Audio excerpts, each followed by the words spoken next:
selaku Wakil Dekan 3 Fakultas Ekonomi dan Bisnis Universitas Jember, sekaligus beliau sekarang menjadi pemateri kita pada bedah proposal PKM Sosial Humaniora pada malam hari ini. Sekali lagi, saya selaku perwakilan panitia mengucapkan banyak terima kasih Pak Adi sudah berkenan untuk meluangkan waktunya di tengah kesibukannya untuk meluangkan waktu untuk sharing bersama kami dengan perwakilan tim PKM PSA yang akan dibedah nantinya. Kemudian yang saya hormati juga Ketua Umum Badan Eksekutif Mahasiswa Fakultas Ekonomi dan Bisnis Universitas Jember, Saudara Rangga Aryo Wicaksono. Yang saya hormati Ketua Panitia Sekolah PKM Paramesti, Saudara Eni Yakin. Yang juga teman-teman peserta perwakilan yang saya hormati dan saya banggakan. Mungkin sedikit sharing aja untuk kegiatan kerja proposal PKM ini kita inisiasikan bersama dengan Bapak Hadi Paramu juga selaku Wakil Dekan 3 sekaligus pembina dari Badan Eksekutif Mahasiswa. Memang pada saat itu kita ingin menjadi fasilitator bagi teman-teman semuanya agar nantinya bisa semakin mematangkan persiapan untuk bisa menilai kelayakan paling tidak untuk mengetahui mana yang kurang dan mana yang perlu ditambahkan. Saya kira seperti itu. Jadi kami berinisiatif untuk mengadakan bedah proposal ini sebagai upaya untuk membantu teman-teman semuanya mengoreksi mana yang perlu ditambahkan dan mana yang tidak perlu dikurangkan. Karena tentunya PKM tahun ini juga sedikit banyak akan berbeda dari tahun-tahun sebelumnya. Karena akan ada beberapa penyesuaian sekaligus pada beberapa waktu yang lalu kita sama-sama ketahui bahwasanya ada adendum atau beberapa perubahan dari PKM 5 bidang yang menyesuaikan dengan kondisi pandemi COVID yang sampai sekarang juga masih belum reda seperti itu. Jadi pada nantinya teman-teman perwakilan ini bisa mengetahui mana yang perlu dikoreksi. Dan juga perlu diketahui juga bahwasanya tim yang kita pilih memang hanya satu perwakilan PKM per bidang saja. Jadi kalau kita flashback atau kita telah lagi, ini ada 6 jenis PKM di sekolah PKM Paramesti. Ada PKM PSH, PKMK, PKMM, PKMGT, PKMT, dan juga PKM AI atau artikel ilmiah. Untuk sesi kali ini kita akan membedah terlebih dahulu PKM PSH, di mana PKM PSH ini diwakili oleh timnya Saudara Hoki Datus. Nah, pada saat ini jadi langsung saja nggak Pak, saya silakan ke panjenengan untuk bisa mengisi, mereview lah proposal yang sudah kita berikan beberapa hari yang lalu. Sehingga nanti untuk feedbacknya bisa teman-teman perwakilan peserta tersebut menanyakan ketika nanti udah dipaparkan oleh Bapak Adi Paramo. Mungkin itu aja Pak, bisa waktu dan tempat saya persilakan kepada Bapak Adi. Oke, terima kasih Dito. Yang saya hormati semua yang hadir dalam pertemuan ini. Jadi ini merupakan upaya untuk efisiensi dalam penyelenggaraan sekolah PKM. Jadi memang ini beberapa mungkin hampir sebulan yang lalu ya kita bicarakan ini untuk memfasilitasi memfasilitasi kelompok-kelompok yang ingin mematangkan proposal PKM-nya gitu kan. Jadi mungkin karena keterbatasan saya juga dalam membaca, barangkali sesi ini akan dibuat series yang malam ini adalah fokus ke proposal PKM PSH, kemudian kalau nanti berkenan besok malam dilanjutkan lagi dengan sesi yang lain, mungkin PKMM atau PKMK itu ya. Baik, nanti Dito saya tolong diberikan koreksi karena saya tidak mengikuti sosialisasi adendum pedoman PKM tadi, perubahan pedoman PKM. Jadi kalau ada yang beda dengan adendum itu, tolong saya diberi masukan ya. Oke, baik, saya akan share slide. Jadi seluruh. Nah, gimana? Share slide jendela ya. Saya akan share proposal. Sudah kelihatan ya? Sudah Bapak. Sudah ya? Oke. Jadi nah ini halaman depan. Saya mulai dari halaman depan. Nah, saya coba mengkritisi, ini ada komen saya ini di bagian awal. Jadi untuk judul ini nanti Oki Datus tolong dicek lagi kalau bisa nggak ada salah cetak seperti ini, pemberdayaan ya, pemberdayaan petani kopi Desa Sumber Salak dalam pengentasan kemiskinan dan seterusnya. Oke, kalau saya komen secara umum, tema ini komentar saya, tema ini sesuai dengan ruang lingkup PKMP. Jadi ruang lingkup PKMP adalah melakukan kegiatan penelitian yang bermanfaat untuk masyarakat. Jadi mungkin penulis proposal yang lainnya bisa belajar dari judul ini, bahwa ini sangat kelihatan ya, meskipun belum kita baca dalamnya, itu sangat kelihatan bahwa kalau penelitian ini dilaksanakan, itu akan ada strategi yang dihasilkan yang dapat digunakan untuk memecahkan masalah masyarakat, gitu. Jadi masyarakat Desa Sumber Salak dalam hal ini. Oke, itu ya. Kemudian yang berikutnya, nah ini Hoki Datus, mungkin saya mohon maaf, mungkin terlalu vulgar ini menyampaikan. Kalau di pedoman itu ketua harus yang kompeten. Saya nggak tahu ya, kalau yang dilihat adalah fakultas ekonominya, maka semua kompeten berarti. Tapi kalau yang dilihat lebih dalam lagi pada program studi atau jurusan, nah ini mungkin yang lebih pas, barangkali mungkin anggota lain yang dari ilmu ekonomi atau mungkin ilmu manajemen gitu. Tapi ini sekunder aja, Oki Datus. Jadi jangan terlalu melihat atau mempertimbangkan komentar saya untuk yang hal ini gitu ya. Jadi usahakan ada kompetensi, ada penguasaan ketua dalam konteks materi ini gitu. Ya mungkin nanti bisa juga sih disiapkan lagi, Oki Datus harus memahami sebagai ketua kelompok, memahami konteks dari strategi pemberdayaan. Ya, konteksnya itu maksud saya begini, bagaimana cara memformulasi strategi pemberdayaan itu. Kemudian mungkin ya rencana tindakan apa yang akan direkomendasikan untuk bisa menjalankan strategi pemberdayaan itu. Maka Hoki Datus harus sebagai seorang ketua itu harus leading di situ. Jadi menguasai lebih banyak daripada anggotanya. Itu ya. Oke, baik. Jadi itu yang kedua. Kemudian yang ketiga, nah ini mungkin saya sudah masuk ke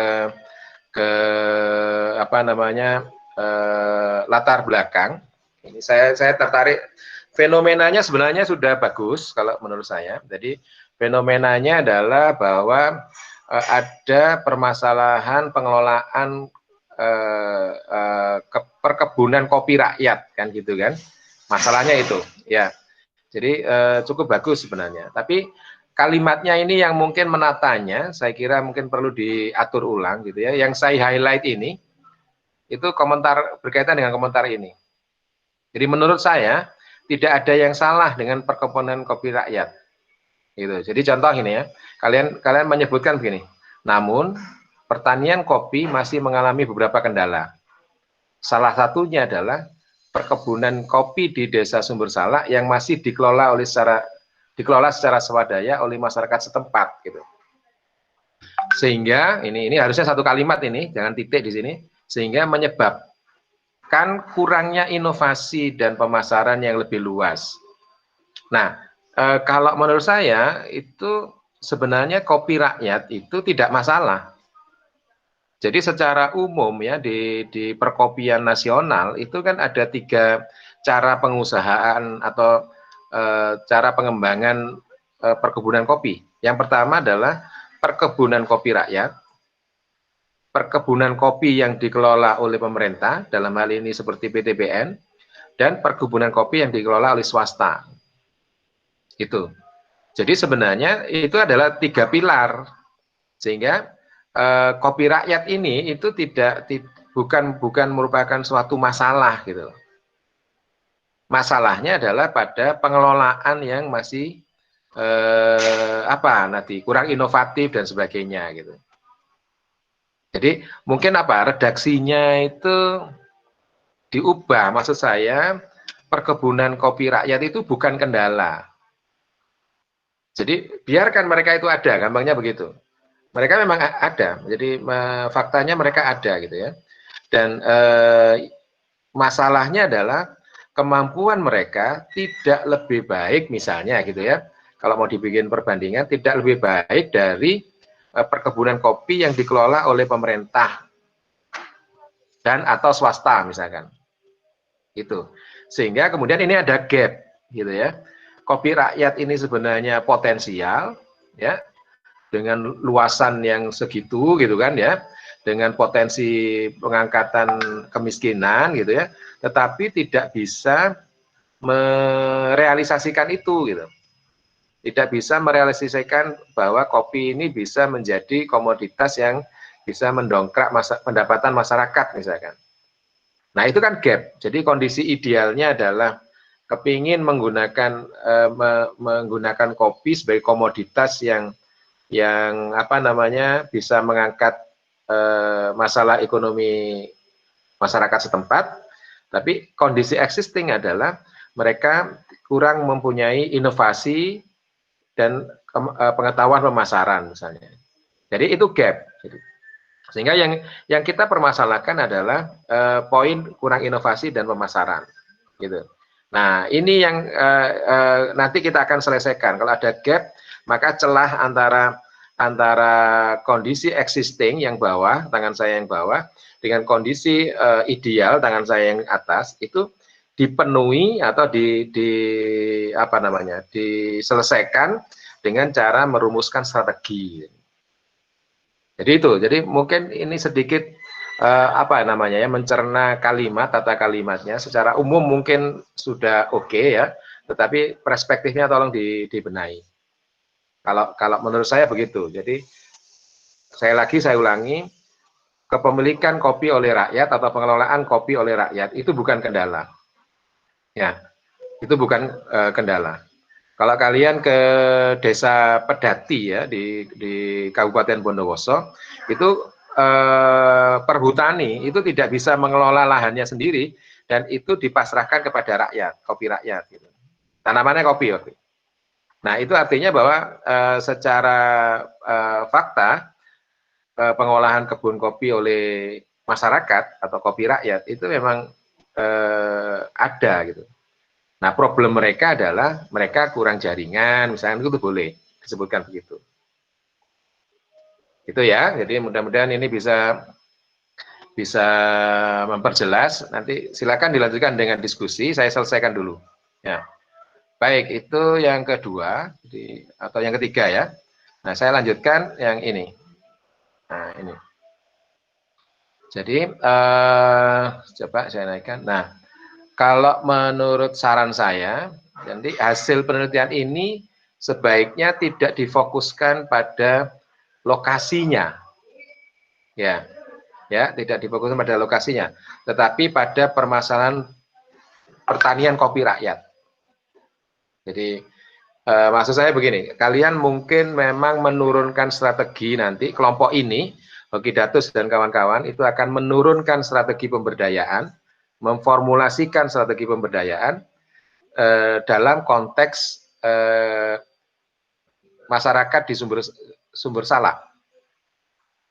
Ini sumber Salak atau Sidomulyo ini ya? Saya baru jadi ini. Yang di sini sumber Salak ini. Yang ini Sidomulyo. Nanti tolong apakah itu desa yang sama? Saya kurang. Mestinya kalau lihat nama tidak sama ya. Nah ini saya kurang paham juga lokasi ininya. Nanti tolong di-clearkan ya. Nah maka itu tadi, jadi sebaiknya tidak fokus pada lokasi tertentu, tetapi fokus pada permasalahan kopi rakyatnya, gitu. Yang kemudian sampelnya adalah masyarakat di Sumber Salak. Oke, mungkin kalau boleh saya sisipi dengan contoh lain ya, si kelompoknya Rudi waktu itu tahun 2017 yang meneliti tentang batu piring. Gitu. Batu piring di Kalisat Jember gitu ya. Jadi fokusnya bukan pada lokasi Kalisatnya, tetapi fokusnya adalah pada pengrajin batu piring yang mempunyai tipikal permasalahan yang khas gitu ya. Dia tidak standar, kemudian kualitas produknya tidak konsisten dan begitu. Nah, itu kelompoknya Rudi kemudian merekomendasikan strategi untuk bisa menstandarisasi kualitas mereka sehingga layak ekspor. Gitu. Itu ya, jadi saya lebih menyarankan itu. Jadi tidak fokus pada lokasinya, tetapi fokus pada kopi rakyatnya. Kalau saya beristilah begitu. Saya kira ini baku ini. Pertanian kopi rakyat itu baku. Ya, itu. Kemudian yang berikutnya, nah ini kalimat ini. Ya, saya naikkan dulu. Nah ini. Hal ini penting untuk diatasi mengingat besarnya potensi yang ada tidak sejalan dengan produktivitas di lapangan. Sehingga kesejahteraan petani menjadi rendah dan rentan mengalami kemiskinan. Nah, ini mungkin perlu penjelas kalau menurut saya. Ini kalimat saya ini, komentar saya. Apa yang perlu diatasi? Hal ini penting untuk diatasi. Harusnya mungkin rangkaiannya di fenomena tadi. Jadi fenomenanya adalah luasan yang bagus, misalnya ya, luasan kopi yang potensial di Desa Sumbersala, etos kerja masyarakat yang bagus, ya, tetapi produknya tidak terpasarkan dengan baik, gitu. Sehingga ada masalah di situ. Itu yang perlu diatasi, gitu. Kalau ini kan kalian seolah-olah sudah merumuskan bahwa ini loh perlu solusi strategi pemberdayaan kopi, terus di closing dengan hal ini penting untuk diatasi. Yang diatasi apanya itu istilah saya tadi. Apa yang perlu diatasi? Nah, ini harus lebih jelas. Maka mungkin perlu nanti direorganisasi gitu ya. Di bagian akhir latar belakang itu sudah mengerucut pada fokus dari PKMP-nya ini gitu. Kalau ini kan kayak ngembang, jadi awalnya fenomena, kemudian mengerucut ada masalah di pertanian kopi rakyat, kemudian dibutuhkan strategi, itu sudah sangat mengerucut itu. Tapi kemudian kalimat terakhir, closingnya, itu malah ngembang gitu. Hal ini penting untuk diatasi.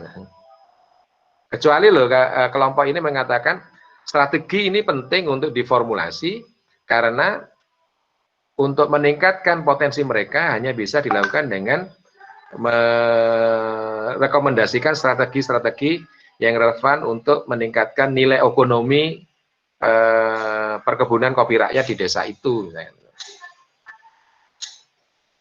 Nah itu mungkin ini tata bahasa ya atau tata cara penyampaian yang barangkali perlu diperbaiki. Gitu. Nah ini saya berusaha untuk menebak ini. Ya, kalimat komentar saya yang kedua, mungkin maksudnya adalah potensi kopi baik, tetapi petani kurang baik gitu. Nah maka itu harus diatasi gitu. Caranya gimana? Strategi. Gitu. Caranya adalah dengan merekomendasikan strategi. Nah itu jadi closingnya adalah strategi, closing dari latar belakang adalah strategi. Gitu. Jadi bukan ya pengembang lagi gitu ya. Tadi saya katakan sudah bagus mengerucut sampai level strategi, tapi kemudian closing kalimat terakhirnya itu seolah-olah malah mengaburkan itu gitu, mengaburkan konteks penelitiannya itu gitu. Itu ya. Kemudian berikutnya yang ini rumusan masalah. Oke, nanti kita akan lihat pedoman atau saya buka pedoman dulu ya. Kelihatan nggak? Gitu, enggak ya?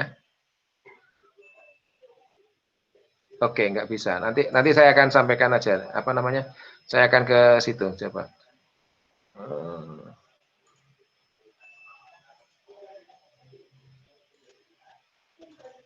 Halo, ini kelihatan ya? Word-nya kelihatan? Untuk di layar saya belum kelihatan, Bapak. Kebetulan. Oh ya. Mulai tadi. Mungkin di teman-teman lain. Di layar saya juga tidak kelihatan, Bapak. Masih Oh, nggak kosong. diingetin. Coba saya close lagi. Saya Iya Bapak, entah ini kendala di handphone saya atau seperti apa soalnya. kemana?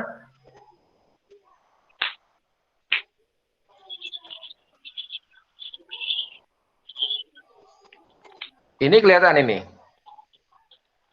Untuk di handphone saya kebetulan nggak kelihatan apa. Oh, alah. Yang lain gimana? Saya kelihatan, Iya, Bapak. Kelihatan, Bapak. Halo, tidak kelihatan. Kelihatan, Bapak. Oh, Word ya, kelihatan ya. Iya, Bapak. Kelihatan. Oke, ya. Iya. Oke, jadi kelihatan ya. Nah, saya klik apa ini sekarang? Iya.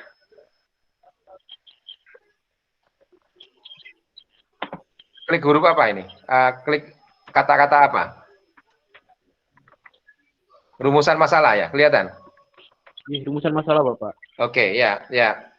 Oke, baik. Saya sebenarnya ingin lari ke pedoman, tapi ternyata sharingnya mungkin tidak mudah gitu. Jadi on off gitu. Nah, ini tapi saya sudah berikan catatan. Ini tidak ada dalam pedoman. Poin ini tidak ada dalam pedoman. Jadi bisa saja kalian integrasikan poin-poin ini ke latar belakang. Gitu. Ya.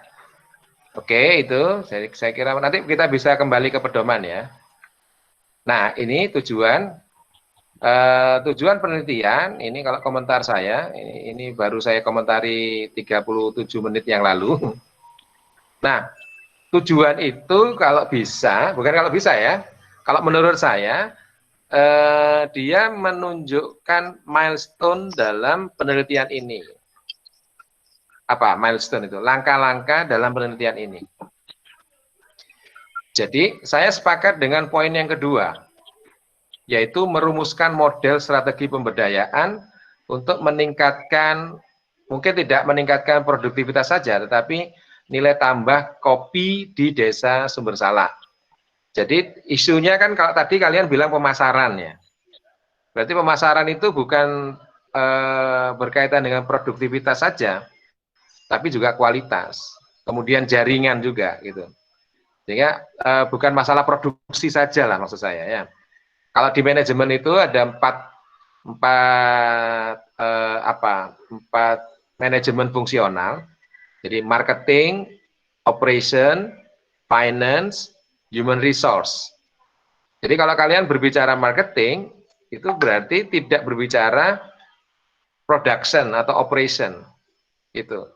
Produktivitas itu lebih pada production atau operation. Jadi ini mungkin nanti perlu diselaraskan lah ya. Jadi supaya sinkron dengan latar belakang di atas tadi.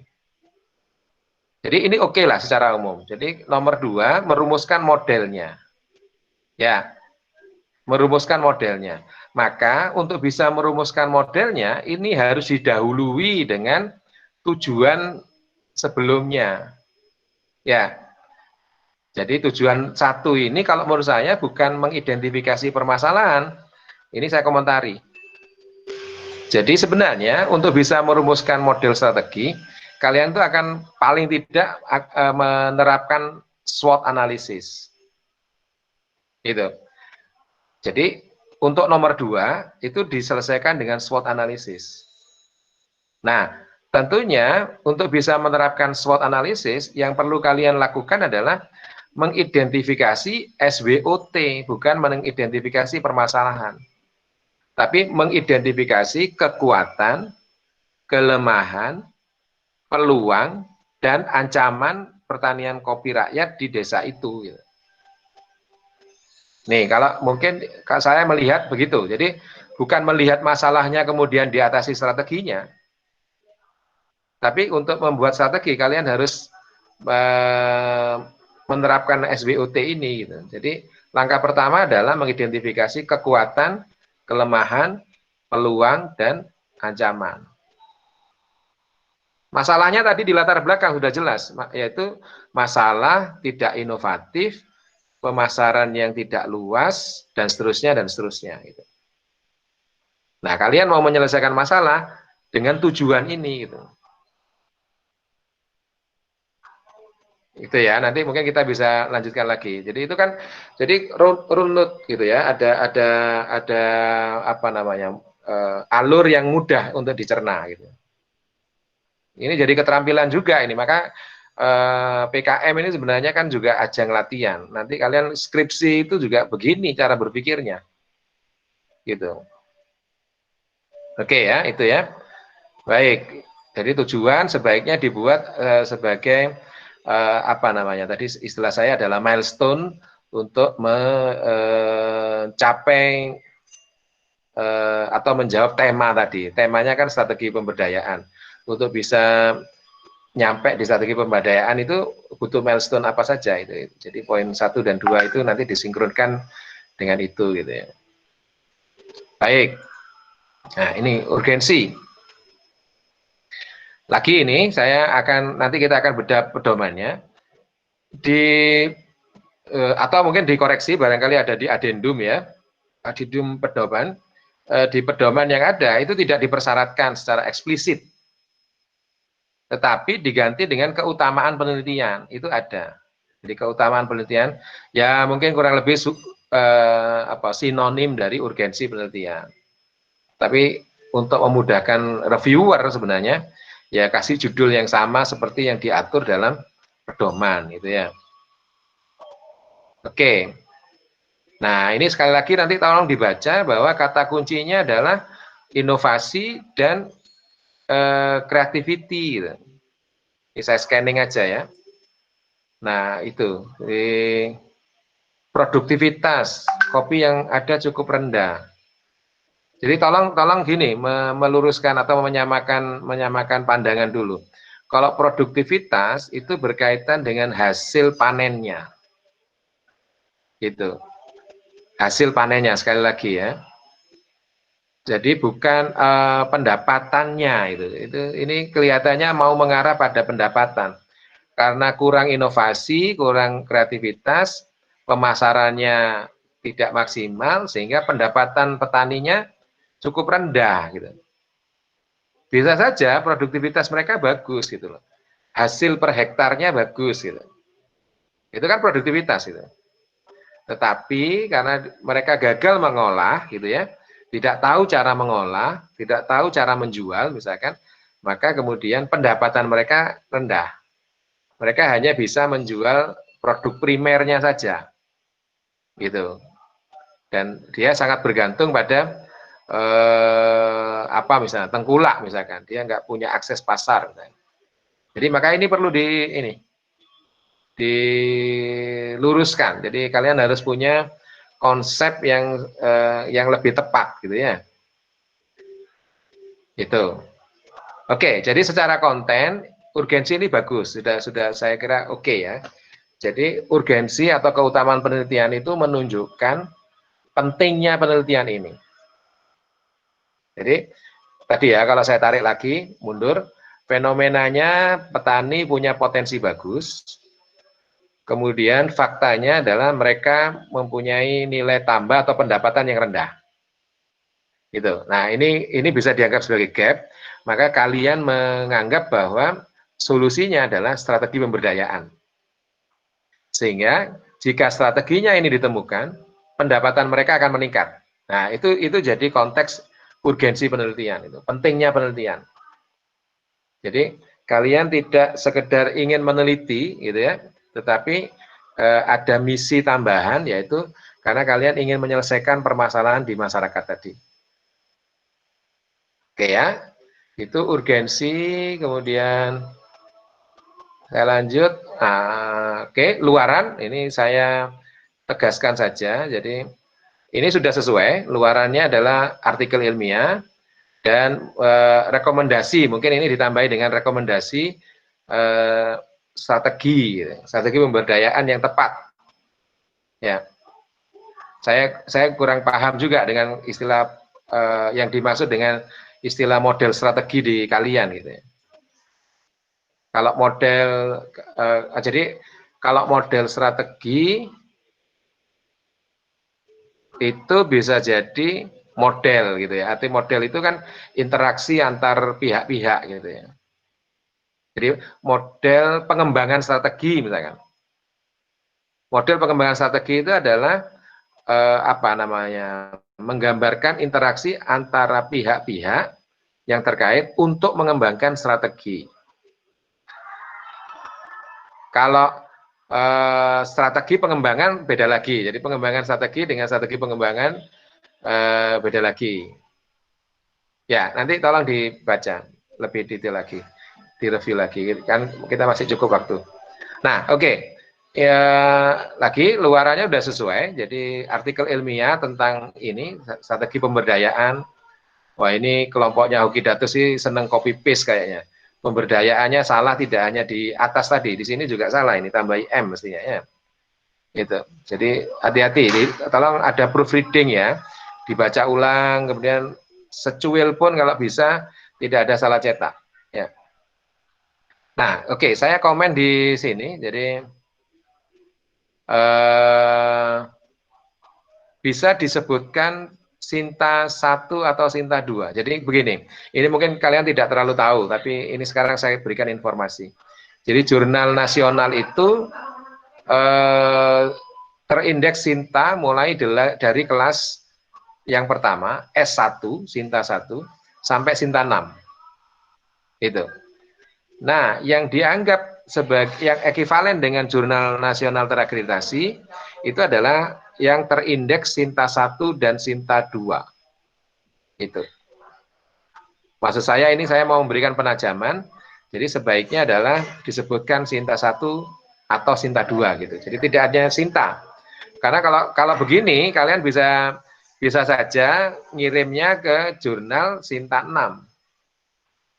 Jurnal Sinta 6 itu bisa jadi jurnal yang baru terbit ya, baru 1 tahun, 2 tahun, sudah terindeks gitu. Jadi indeks yang paling rendah gitu maksud saya.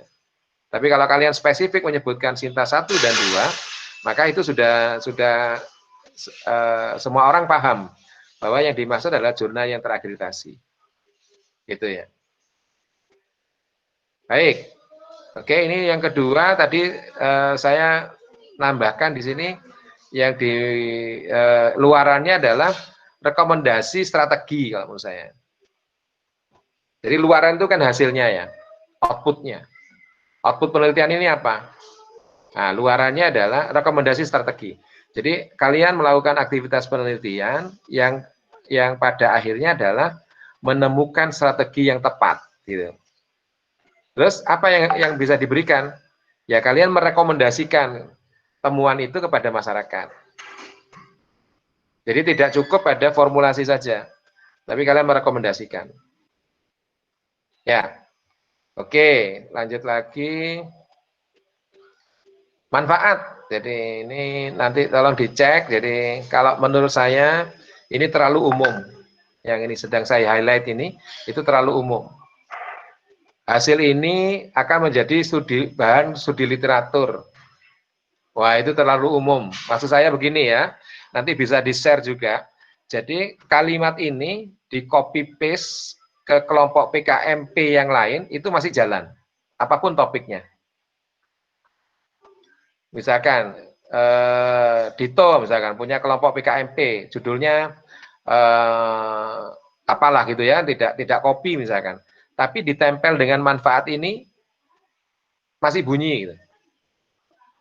Hasil dari PKMP-nya Dito akan menjadi bahan studi literatur, masuk kan?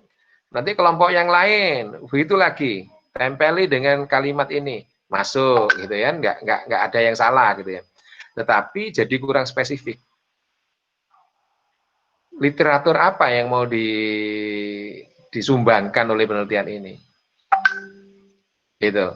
Nah, kalau saya menyarankan, jadi nggak perlu dipaksakan ada manfaat teoritis ya, seandainya memang sulit gitu ya. Tapi manfaat praktikal ini yang penting gitu.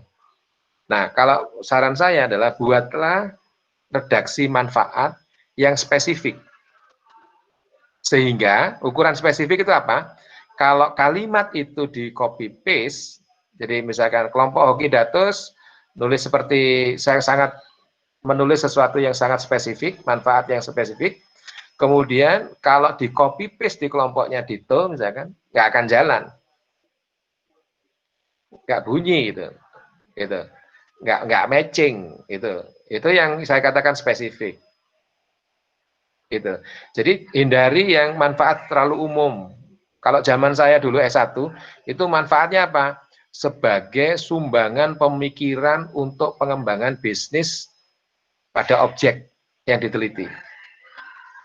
Nah, redaksi seperti itu, kalimatnya seperti itu, dipindah dari saya ke penulis skripsi setelah saya, atau saya ngambil dari penulis skripsi sebelumnya, itu bisa semua. Jadi apapun temanya bisa diselesaikan dengan kalimat yang seperti itu, umum gitu ya. Kalimatnya sangat umum. Sehingga sebaiknya kalimatnya itu tidak mudah di copy paste. Makanya itu yang saya maksud dengan spesifik gitu. Oke ya. Baik, yang berikutnya ini manfaat praktis. Ini saya saran ubahlah sesuai dengan hasil penelitian. Ini saran saya. Apa hasil penelitian ini?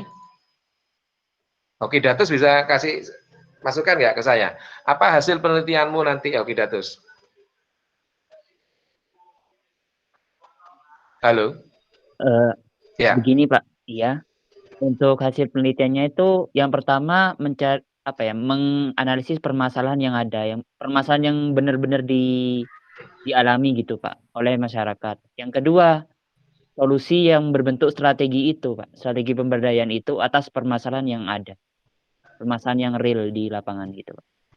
Oke, jadi kalau menurut saya, kalau kalian mau cari luaran penelitian ini apa, atau hasil penelitian ini apa, itu ngerujuknya adalah di poin-poin tujuan. Jadi penelitian ini akan menginformasikan, kalau saran saya tadi, SWOT-nya petani kopi rakyat di desa Sumber Salak itu. Kemudian yang kedua adalah rekomendasi strategi atau formulasi strategi. Jadi hasilnya itu. Ya, maka sekarang saya balik lagi ke sini. Kalau kalian sudah bisa membayangkan apa hasilnya, kalau kalian nulis proposal kan kalian masih merencanakan nih, belum tahu hasilnya ini. Tapi harus kalian bisa membayangkan hasilnya apa, sudah bisa diprediksi, diproyeksi hasilnya gitu ya. Nah itu. Nah kemudian hasilnya itu diterjemahkan menjadi manfaat. Kalau sudah ada strategi, apa manfaatnya untuk petani kopi ini? Apa manfaatnya untuk pemerintah daerah? Itu.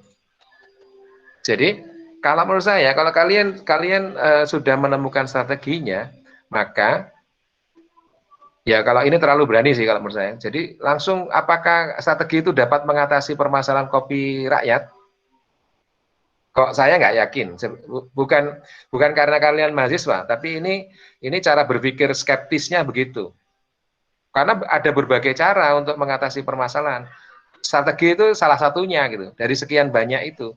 Jadi belum tentu strategi yang kita rekomendasikan mampu menyelesaikan semuanya. Terus ini yang kedua, apakah benar strategi tadi bisa meningkatkan produktivitas? Itu. Dan seterusnya untuk poin yang lain. Jadi saya praktis mengatakan begini, redaksi manfaatnya itu disusun berdasarkan atau berbasis hasil penelitian.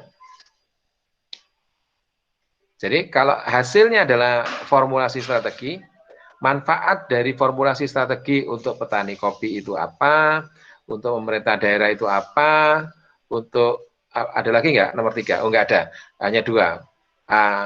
Jadi untuk pihak-pihak ini apa? Itu yang penting. Coba saya kasih tips ya. Kalau kalian bisa menunjukkan manfaat untuk berbagai pihak, ya, kalian sekaligus bisa mengatakan bahwa penelitian ini penting. Yang urgensi penelitian tadi, keutamaan penelitian, itu harusnya nyambung dengan ini. Kalau kalian klaim bahwa penelitian saya ini penting, kalau ini dilaksanakan, strateginya ketemu, masyarakat bisa menjadi lebih baik karena dia tahu apa yang harus dilakukan. Nah, itu harus tereksplisitkan di sini. Nggak apa-apa, harus berani menjual ide. Jadi idenya apa? Saya mau merumuskan strategi untuk masyarakat. Terus apa manfaatnya? Apa pentingnya strategi itu untuk masyarakat? Nah, itu kalian harus berani menjual.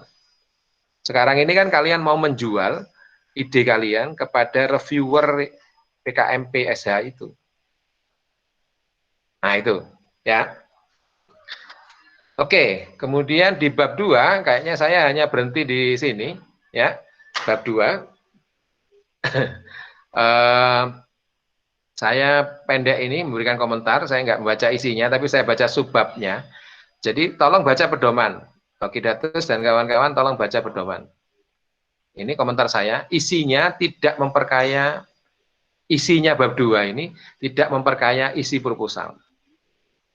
Ya, seharusnya memperkuat penelitian ini. Bagaimana strategi diformulasikan itu ditulis. Indonesia Emas nggak ada relevansinya dengan apa namanya tema ini. Jadi bab 2 itu bukan hanya untuk melengkapi proposal saja, tapi bab 2 itu memperkaya pengetahuan kalian. Jadi contoh nih, kalau kalian menggunakan SWOT, bagaimana SWOT itu diterapkan? Wah, itu kalian memperkaya diri. Caranya adalah dengan membaca dan menuangkannya di bab 2 ini. Jadi kayak Indonesia Emas, kalau menurut saya nggak penting, karena itu bukan konsep. Kemiskinan, menurut saya bukan kata kunci. Ya, bukan kata kunci yang penting gitu ya. Strategi pemberdayaan mungkin iya, tapi pertanyaannya adalah apa isi dari ini? Coba, hanya satu paragraf, apa isinya? Tentunya, mestinya kalian mempelajari bagaimana sih memformulasi strategi pemberdayaan itu. Bagaimana penelitian-penelitian terdahulu merumuskan strategi pemberdayaan itu. Itu yang perlu dituangkan gitu. Ini kalau menurut saya masih perlu disempurnakan lagi, Okidatus. Jadi ya yang begini ini biasa lah. Memang kadang tulisan pertama itu tidak maksimal gitu ya. Kalau boleh saya kritik, jangan fokus pada hasil penelitian terdahulu. Ya kayak gini. Ini fokus pada penelitian terdahulu. Menurut Hapsari, petani itu butuh pelatihan, ya, butuh pelatihan. Nah, pelatihan ini cocok di penelitiannya Hapsari, tapi mungkin tidak cocok di penelitian ini, gitu. Jadi yang kalian review adalah bagaimana caranya Purbowaseso, Hapsari itu merumuskan strategi. Jadi penelitian terdahulu itu memberikan pelajaran kepada kalian untuk bisa menjalankan penelitian ini di proposal kalian secara lebih baik. Gitu. Jadi nggak sekedar gitu ya, nggak sekedar. Ini memang mungkin agak rumit di sini karena keterbatasan halaman yang kita miliki gitu kan. Bayangkan ya 10 halaman semua harus tercover. Gitu. Mungkin tinjauan teoretis bisa atau landasan tinjauan pustaka ini bisa hanya 2 halaman saja memang. Tapi tolong dimaksimalkan gitu. Nah, itu saya kira. Jadi kerangka konseptual sekali lagi mungkin tidak ada. Dan kebetulan memang belum selesai ditulis gitu. Ya. Jadi di proposal di panduan mungkin tidak ada. Jadi ya jangan dipaksakan gitu. Ya. Oke, baik, itu mungkin awalan, barangkali ada yang perlu didiskusikan. Nanti saya akan kalau ada waktu lagi nanti saya akan ke pedoman gitu ya. Untuk tadi menjelaskan isi bab 1 atau menjelaskan isi bab 2 tadi. Dito, monggo. Barangkali ada pertanyaan.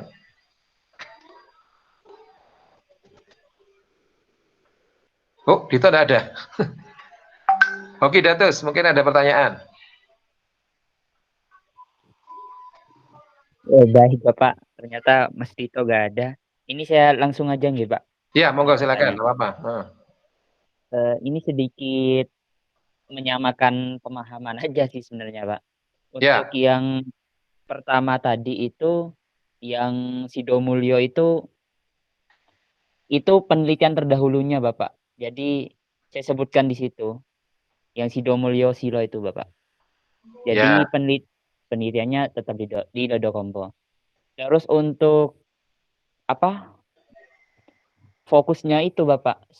Sebelumnya ini emang fokusnya itu ke mencari masalahnya Bapak.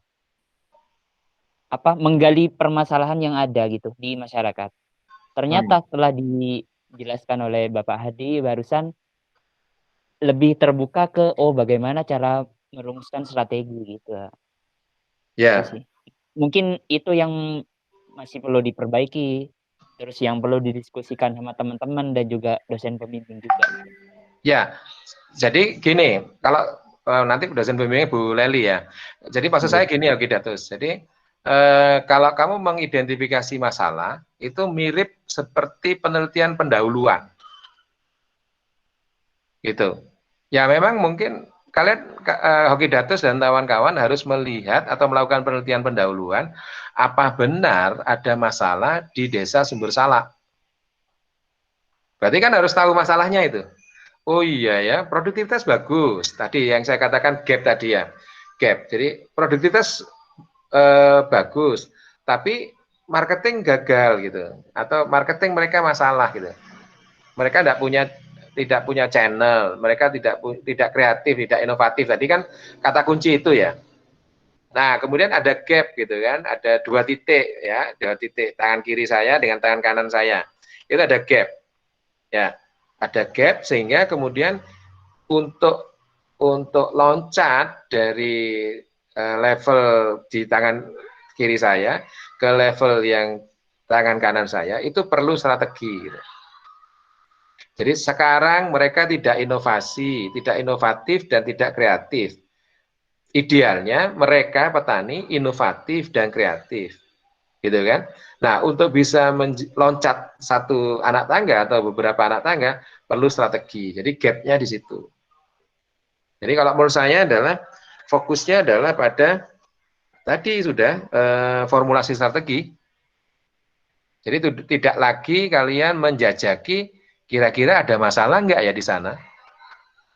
Nah, itu penelitian pendahuluan. Harusnya itu sudah ada masalah. Gitu. Nah, terus yang kedua yang berkaitan dengan Desa Sidomulyo sebagai penelitian terdahulu, coba kelompok ini tidak mencari penelitian terdahulu pada lokasi yang relatif sama. Gitu. Maksud saya begini, carilah penelitian terdahulu yang berbicara tentang formulasi strategi pada komoditas kopi boleh atau komoditas lainnya boleh, tapi yang setara gitu ya. Kalau kopi dengan kakao setara kan, itu kan perkebunan. Jangan strategi perusahaan manufaktur misalkan, itu kan dalam tanda kutip tidak setara, karena nature-nya nggak sama. Ini kita berbicara perkebunan, yang penelitian terdahulu manufaktur, ya itu beda cara formulasinya.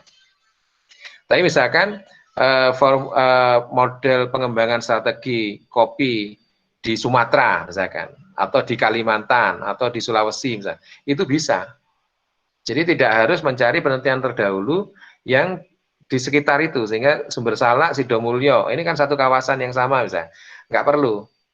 Jadi yang kalian harus perkaya itu adalah bagaimana merumuskan strategi pada pertanian kopi. Gitu. Kopinya bisa ada di mana-mana gitu. Atau kalau nggak nemu yang pertanian kopi, komoditas yang setara dengan kopi gitu. Itu. Ya, itu ya, Akidatus ya. Baik. Ya. Baik Bapak. Iya, karena itu sih Bapak, karena awalnya kita gak paham tentang core-nya. Bukan kurang paham, kurang jelas tentang core apa yang tim kami akan buat gitu atau 7 ya, jadi kami fokus ke penelitian-penelitian yang apa ya, yang mirip-mirip gitu Pak, tapi dengan adanya penjelasan lah Ya, bahwa kita harus fokus ke strategi pemberdayaan, mungkin ya kedepannya akan kami perbaiki lagi, terutama yang penelitian terdahulu untuk menunjang penelitian ini gitu. ya, jadi pertanyaanmu nanti atau anggotamu nanti diarahkan begini, Alkidatus. Cari referensi untuk ngisi bab 2 tentang bagaimana caranya strategi itu dirumuskan atau strategi pemberdayaan itu dirumuskan. Jadi kamu belajar caranya itu. Ya, kalau sudah ketemu, nanti caramu itu yang akan muncul di bab 3 sebenarnya. Caramu itu yang akan kamu lakukan nanti gitu, kalau seandainya ini didanai gitu. Atau kalau kamu mau teruskan kan kamu akan melaksanakan penelitian ini. Mau didanai, mau mandiri misalkan, untuk berbagai maksud gitu ya. Maka kemudian metode itu diturunkan dari pengalaman orang-orang terdahulu. Jadi itulah maksudnya penelitian terdahulu itu. Isi dari subbab penelitian terdahulu itu memberikan atau memperkaya proposalmu ini. Jadi bukan sekedar ada gitu. Wis pokoknya ono gitu. Jadi pantas lah. Oh, proposal. Iya, ada penelitian terdahulunya? Ada gitu. Tapi nggak relevan gitu kan. Itu kan perlu kita seleksi gitu.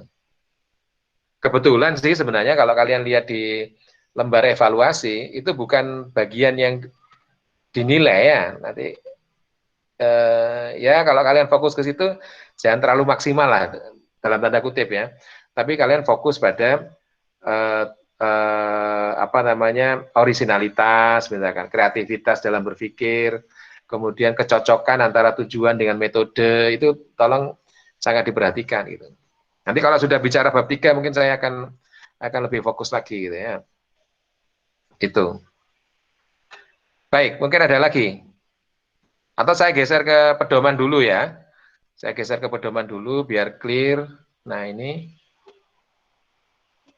saya share. Sudah kelihatan ya? Sudah Bapak. Sudah ya. Alkidatus ini saya baca ruang lingkup. Jadi PKMP disarankan lebih fokus pada penelitian yang lebih mengutamakan manfaat bagi masyarakat. Ya, itu tadi yang saya katakan apa namanya, temamu ini relevan. Ini.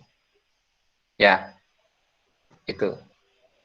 Terus yang personalia kompeten nanti saya bisa nulah. Ada kok di ini ya, di mana? Di panduan ini. Luaran saya kira nggak ada masalah lah di kalian ya. Jadi tolong dosen kalian, dosen pendamping itu menjadi corresponding author. Corresponding author itu begini, penulis pertamanya itu bisa tetap kalian, Hokidatus misalkan. Terus, koma, Sriwayu Leli. Nah, Sriwayu Leli dikasih tanda bintang. Tanda bintangnya dibunyikan corresponding author. Corresponding author itu adalah author yang berkorespondensi. Jadi nanti kalau ada komunikasi antara publisher dengan penulis, maka publisher itu menghubungi corresponding author. Dengan kata lain, menghubungi dosen pendampingnya, bukan mahasiswanya. Gitu. Nah, untuk pendamping ini penting. Kalau begitu kamu tempatkan pendamping sebagai corresponding author, dalam prakteknya itu disetarakan dengan penulis pertama posisinya. Mungkin kalian nggak terlalu paham ini, tapi ini untuk kami urusan kepangkatan. Jadi kalau kami mau naik pangkat, maka kalau kami di nomor 2 terus ya, maka poinnya rendah. Tapi kalau corresponding author, poinnya bisa naik gitu. Jadi nanti kalian skripsi itu, kalian mau nulis artikel ilmiah, nama pertama siapa? Kalian, mahasiswanya. Nama kedua siapa? DPU, dosen pembimbing utama. Nama ketiga siapa? DPA. Gitu. Nah, supaya DPU dapat value, karena biasanya DPU yang juga membimbing kalian, atau membenahi artikelnya itu, tempatkan beliau itu DPU sebagai corresponding author. Oke lah, ini pengetahuan tambahan lah. Oke, yang saya Ini yang saya maksudkan. Pengusul itu ketua penelitinya harus mempunyai bidang kajian yang sesuai. Oke, sorry, ketua peneliti atau tim pengusul ya. Jadi harus ada yang tidak boleh akuntansi semua, dengan misalnya gitu ya. Tapi itu kalau bisa lintas bidang ya. Oke lah, sorry, berarti saya ralat yang untuk ketua tadi boleh siapa saja. Asal anggota timnya, misalkan kalau ketua tidak kompeten, tidak relevan dengan bidang kajian, boleh, tetapi anggota setidaknya salah satu harus memenuhi syarat itu. Ya.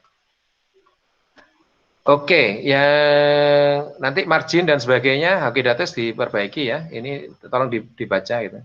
Nah, ini yang saya sampaikan. Bab 1 isinya apa? Ya ini sudah. Coba kita cari, ada nggak rumusan masalah? Nggak ada sebenarnya. Ya. Berisi latar belakang. Latar belakang itu alasan lah, justifikasi ilmiah, dan permasalahan yang akan diliti. Ya, berarti bisa ditempatkan menjadi satu, yaitu di latar belakang. Ya, alasan penelitian tersebut perlu diungkapkan melalui pemaparan fenomena yang nyata. Nah, ini yang studi pendahuluan tadi. Masalahnya apa ya? Itu sudah ketemu. Itu disampaikan di latar belakang. Tadi sudah saya lihat ada, potensinya bagus, hasilnya bagus, nah kopinya ada kekhasan misalkan, itu kan fenomena ya. Penelitian yang pernah dilakukan sebelumnya yang terkait dengan fenomena itu. Jadi fenomenanya apa? Masalah yang akan diselesaikan dengan strategi pemberdayaan. Maka penelitian terdahulunya adalah yang terkait dengan fenomena itu, yaitu strategi pemberdayaan.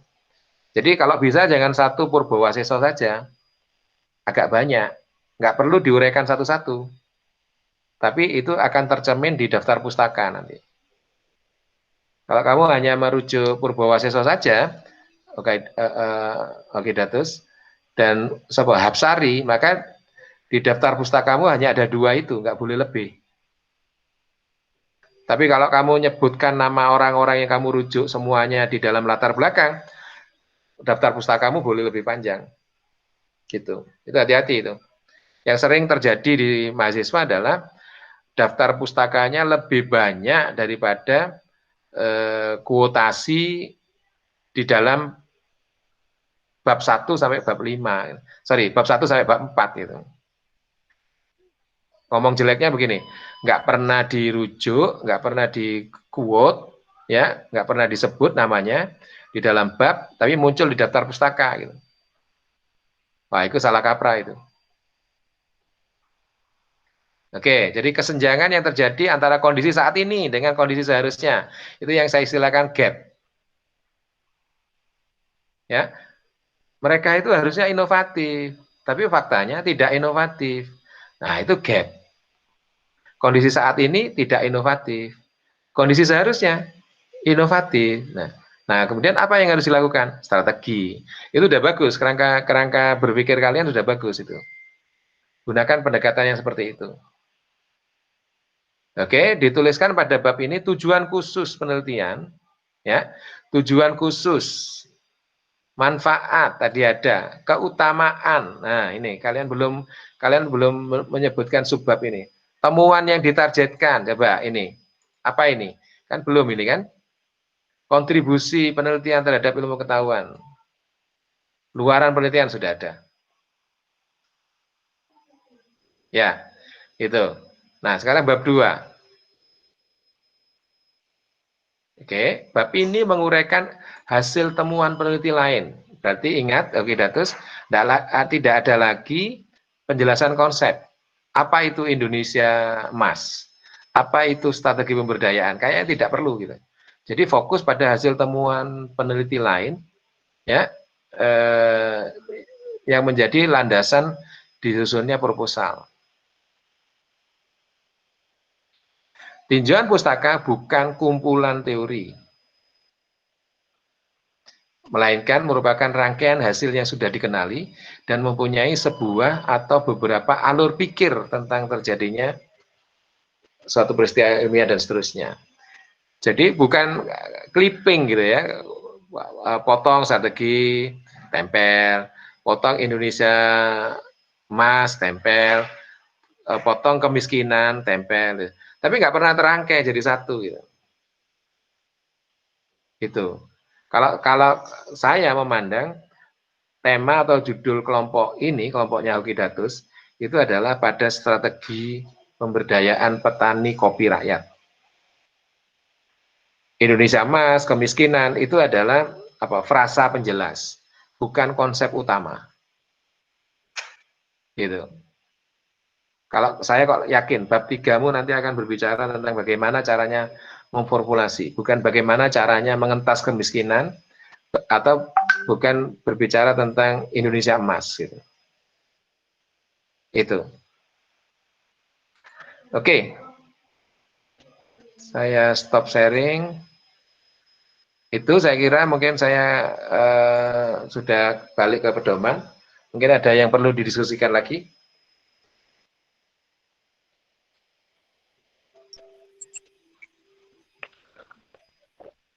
Baik, sebelumnya terima kasih Pak Adi atas penyampaian hasil koreksinya terhadap proposal dari Hoki Datus. Cuman ini Pak Adi, kalau saya lihat, karena kebetulan saya juga memegang rekapan hasil pengumpulan proposal teman-teman peserta sekolah PKM Paramesti yang 2020 ini. Nah, sayangnya dari teman-teman semuanya ini kayaknya kurang memperhatikan pedoman Bapak, sehingga banyak persyaratan yang sebetulnya sifatnya adalah administratif, yang seperti katakanlah jumlah halaman, kemudian kesesuaian dengan pedoman ini saya kira banyak yang belum diterapkan. Contohnya saja beberapa sampel saya lihat ini untuk bab 1 dan bab 2 saja ini sudah lebih dari 10 halaman Bapak. Padahal maksimal iya itu udah lebih dari 10. Itu bab 1 dan bab 2 saja. Nah, belum bab 3 dan juga bab 4 misalnya. Itu kalau kita total ya berapa misalnya, kan nggak sesuai dengan pedoman yang diterapkan. Nah, untuk itu kalau permasalahannya kan banyak seperti itu Bapak, mungkin masukan bagi kami untuk paling tidak lebih mengefektifkan mana yang perlu ditulis dan mana yang tidak dari terkait dengan proposal kami itu, agar teman-teman ini bahasanya tidak boros, karena kita juga terlimitasi oleh jumlah maksimal halaman Bapak. Betul. Mungkin ada masukan. Oke, kalau menurut saya Dito, tolong selalu diingatkan lagi para peserta ini untuk jadi babon referensi utamanya adalah panduan sudah, pedoman. Jadi tolong kembali itu lagi. Jadi mungkin gini. Kalau kalian ingin membantu para peserta, ya hal-hal kecil gitu ya, itu sampaikan. Tolong misalkan sekarang begini, maksimal 10 halaman ya gitu. Marginnya 443 ya gitu, misalkan gitu ya. Nah, itu spasinya tidak boleh 1,5 ya, tapi 1,15 ya. Nah, itu hal-hal teknikal seperti itu kadang-kadang dilupakan.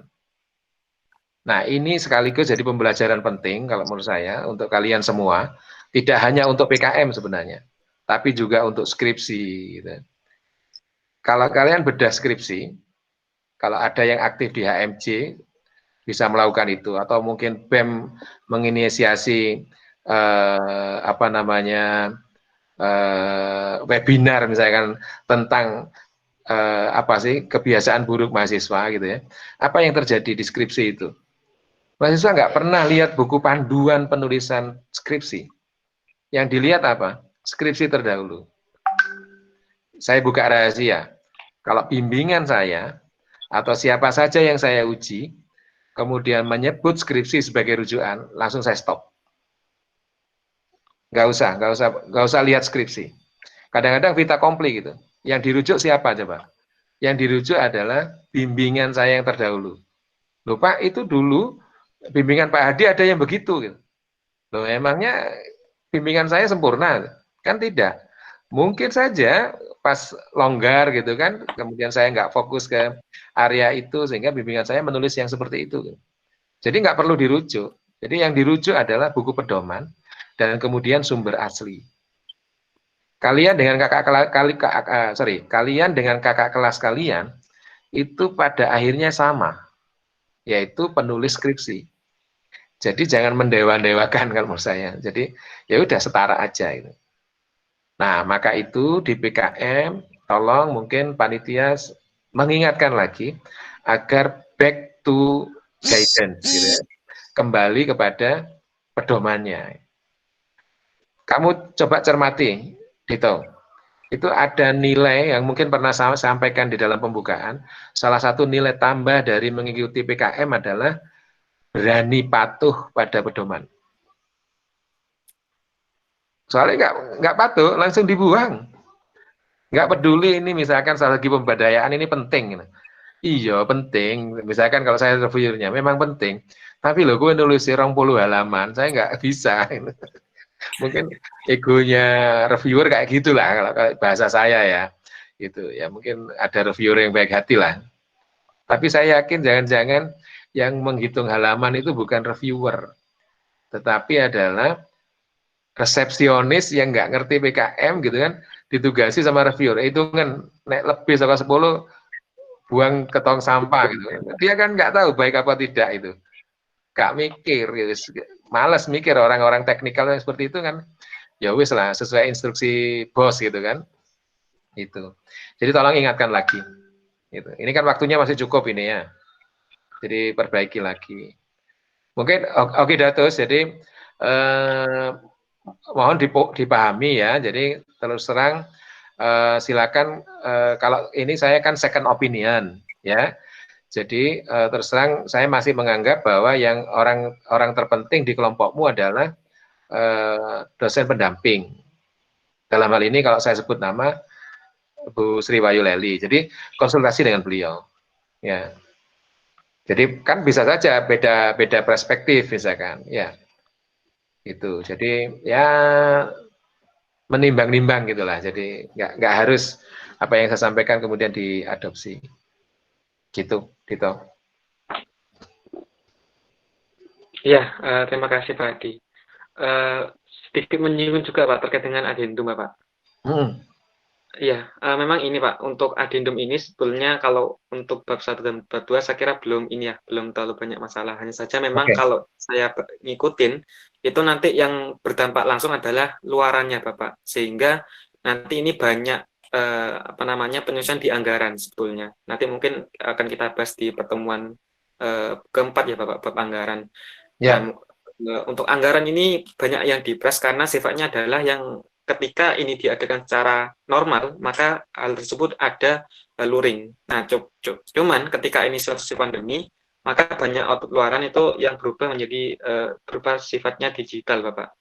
Mungkin kalau saya baca di PPT-nya, itu yang perkiraan dananya, Bapak, itu maksimal 3 juta.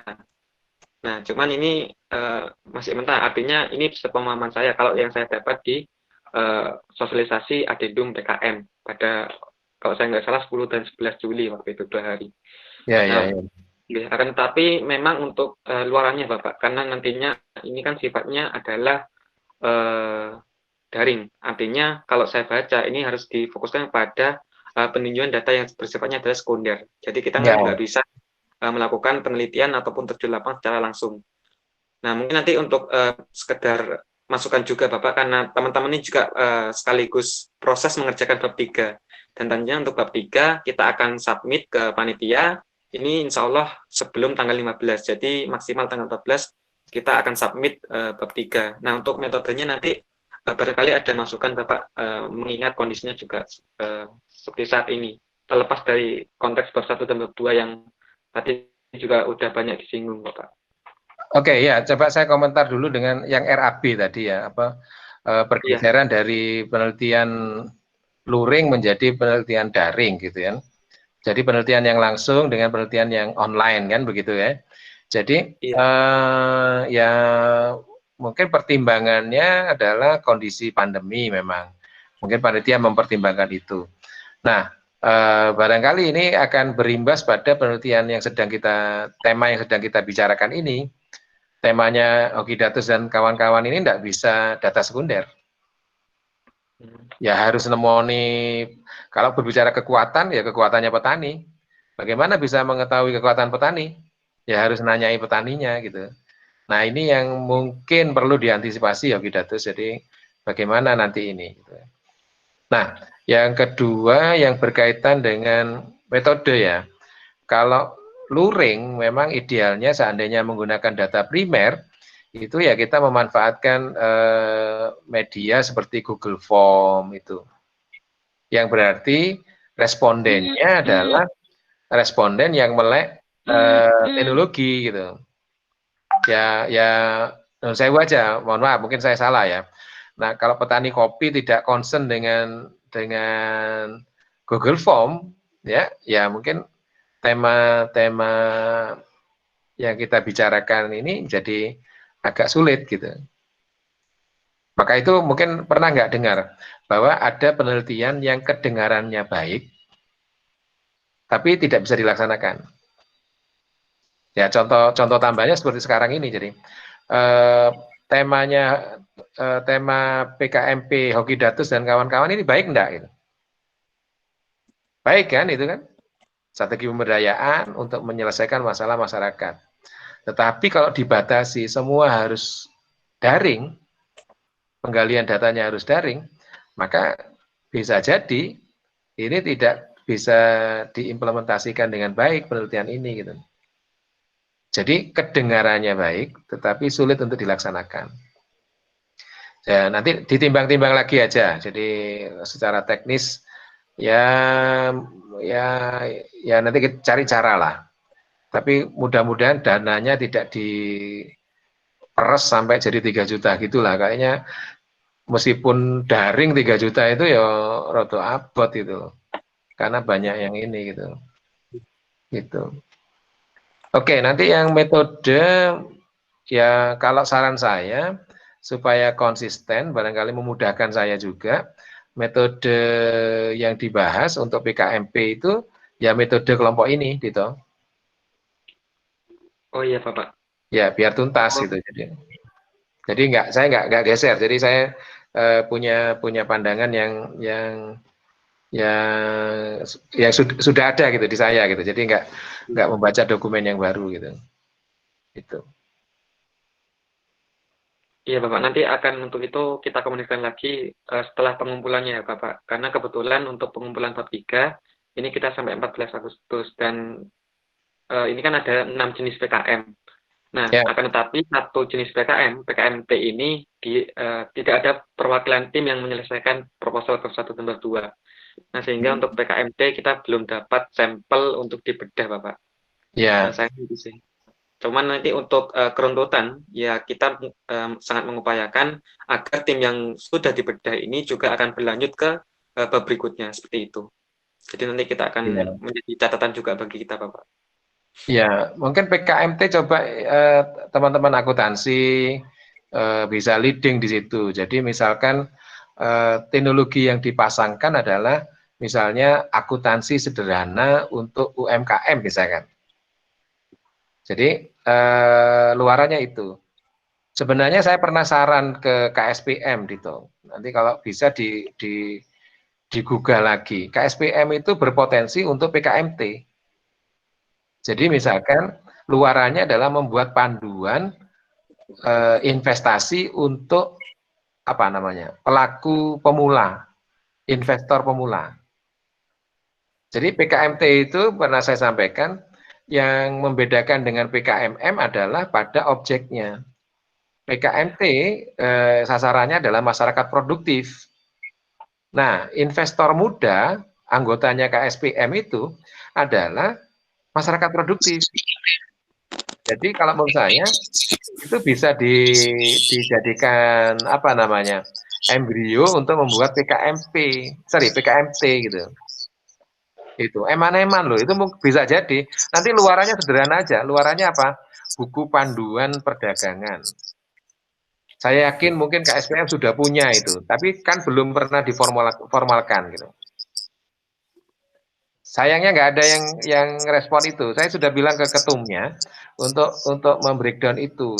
Coba di otak-atik KSPM. Kalau ada yang kenal diidik-idik lagi gitu. Itu loh ono ide api dari Pak Adi. Saya siap mendampingi. Gitu. Iya, Gitu. kebetulan ini sih Pak. Untuk PKMT memang hanya ada 3 tim Bapak yang apa namanya yang mendaftar di PKMT. Nah, kebetulan salah satunya memang dari KSPM. Oh Dan gitu. kebetulan iya tim tersebut juga ketumnya langsung yang menjadi Ketua. apa namanya ketua tim iya. Oke ya bagus. Tentang itu tentang investor muda itu, investor pemula ya. Ya bagus itu. Iya. Ya. Iya. Cuman ya itu Bapak untuk proposalnya memang mereka belum mengirimkan karena berbagai alasan. Cuman dari panitia juga terus berusaha sampai kita meminta bantuan Mas Rangga selaku ketum BEM untuk langsung komunikasi karena mentor juga mengeluh apa namanya tidak direspon dan lain sebagainya sehingga kami coba meminta bantuan ketua umum langsung untuk berkomunikasi secara ini personal Bapak. Ya, tidak hanya mentor. Salah satu pendamping juga ngeluh. Saya sebut nama aja, di antaranya Bu Intan. Pak, ini 6 yang baru balik ke saya, nah. Yang lain nggak jelas gitu. Ya gimana Bu Intan minta tolong saya ini dibantu untuk dorong anak-anak gitu kan. Itu masa cooling down sebenarnya, kesempatan yang baik pada periode Agustus ini misalnya untuk akselerasi proposal PKM kan. Mudah-mudahan lah kalian tidak terlalu diributkan dengan aktivitas akademik lainnya gitu. Padahal Bu Intan sudah standby gitu. Sama kelompok saya juga nggak muncul lagi itu. Jadi serba sungkan. Kalau saya mungkin ketumbuhan aktivitas sehingga nggak sempat nagih gitu kan. Terus kelompok yang jadi mitra saya juga, lah ini gak ditakoni malah enak ini, gak usah digarap pisan gitu. Padahal mungkin kalau dia ingatkan saya, barangkali saya akan noleh lagi gitu. Itu. Baik, mungkin ini cukup Dito ya. Nanti gimana? Besok mau dilanjutkan lagi? Yang apa? PKMK ya? Iya Bapak, kalau memang Bapak Pak Adi senggang dan juga bersedia, nanti kita akan komunikasi langsung dengan tim yang bersangkutan Bapak untuk PKMK. Oke, pastikan PKMK besok malam. Ya. Iya, siap Bapak. Oke. Oke, terima kasih. Mudah-mudahan ini lebih memotivasi gitu ya. Bukan malah menakut-nakuti gitu kan. Saya sangat berharap, terus terang ini saya belak-belakan saja. Ini adalah proyek terbesar di bidang kemahasiswaan. Saya mohon dengan sangat mungkin ada support dari kalian semua untuk menyukseskan sekolah PKM ini. Jadi sekali lagi saya nyampaikan bahwa target tahun ini adalah kuantitas. Tahun depan nanti mungkin saya arahkan pada kualitas. Jadi kalau sekarang pokoknya jadi proposal, oke gitu ya. Nah, tahun depan saya akan berbicara kualitas gitu. Jadi kalau bisa support gitu kan, kalau ada masalah selalu sampaikan ke saya, jangan sungkan-sungkan.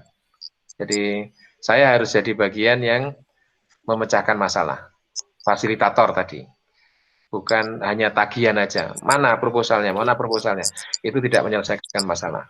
Kalau misalnya KSPM ada kendala tadi nggak respon dan sebagainya karena buntu idenya, sarankan untuk ketemu saya seperti ini. Gitu. Nggak apa-apa sudah. Alokasi waktu saya diantaranya adalah untuk kepentingan semacam ini gitu. Ini kan job desk dari Wadek 3 sebenarnya. Jadi nggak apa-apa lah, biar honor tambahan tunjangan saya itu jadi halal gitu ya. Saya terima gajinya tapi nggak kerja itu kan nggak halal itu namanya. Ya, itulah niat saya begitu. Jadi tolong jangan disalah maknai, jadi tetap positif. Oke Datus dan teman-teman ya, Ainul yakin ya anggotanya ya. Nah, itu positive thinking. Jadi ya akselerasi terus lah ya. Mudah-mudahan sukses. Baik, terima kasih semuanya. Dito, monggo. Iya, sama-sama. Baik. Sebenarnya terima kasih Pak Adi atas penyampaian materinya. Sekaligus juga mungkin untuk kesempatan malam hari ini cukup sekian karena juga waktunya udah memasuki hampir 8:30 Ya. Sehingga mungkin besok untuk pertemuan selanjutnya akan kita alihkan kepada jenis PKM yang lainnya. Masih ada 4 jenis PKM yang lain untuk nantinya kita bedah proposal sekalian. Oke. Jadi seperti itu. Sekali lagi saya mewakili segenap panitia Paramesti mengucapkan banyak terima kasih kepada Pak Adi yang sudah menyempatkan waktunya untuk sharing pada kita. Malam hari ini juga saya mengucapkan terima kasih kepada perwakilan tim PKM PSH, Penelitian Sosial Humaniora, Hoki Datus dan kawan-kawan yang sudah berkenan, dan juga semoga apa yang didapatkan kita pada malam hari ini bisa menjadi bahan evaluasi untuk nantinya bisa semakin baik lagi, seperti itu. Mungkin itu saja Pak Adi. Sekali lagi terima kasih untuk waktunya. Ya, mungkin itu aja. Saya selaku moderator undur diri mengucapkan terima kasih dan permohonan maaf apabila ada tutur kata yang mungkin kurang berkenan. Sekali lagi terima kasih. Wassalamualaikum warahmatullahi wabarakatuh. Waalaikumsalam warahmatullahi wabarakatuh.